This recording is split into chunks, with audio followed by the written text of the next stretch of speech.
Okay, this area here has not been this empty for over 30 years. My dad's been stacking firewood in this section here for close to 30 years now. Usually the piles run clear up into here, and when he died in 2014, he had like 3 or 4 years of firewood still here that we had to burn. But this year, because of coal prices being up to $500 a ton, I bought a boiler, a wood boiler, gasification boiler. You can see that on the channel.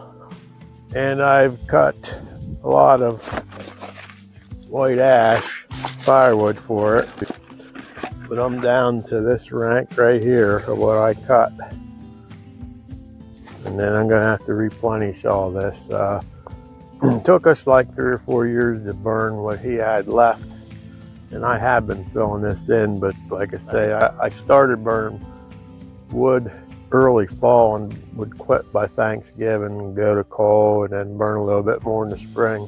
My son burned wood all winter long, but we always seem to have enough up to this year. And over here is a small pile of wood left that I am having a hard time burning because that's the last of my dad's wood.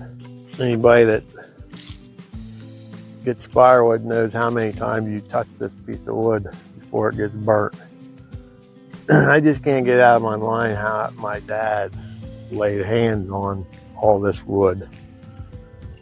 So it's been difficult for me to burn the last little batch.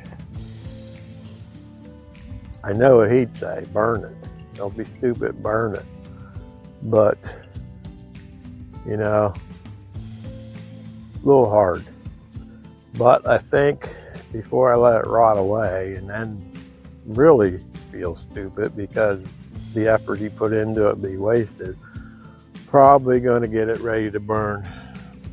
His wood burner was bigger than ours, so a lot of this is like 2-3 inches too long, so I'm going to have to build a jig to put a stack in so high and then come down with a saw and cut off a couple inches of each one. So that's what I'll be doing here in the near future. And then between that and up again, getting the wood piles back in here, summer's going to be busy.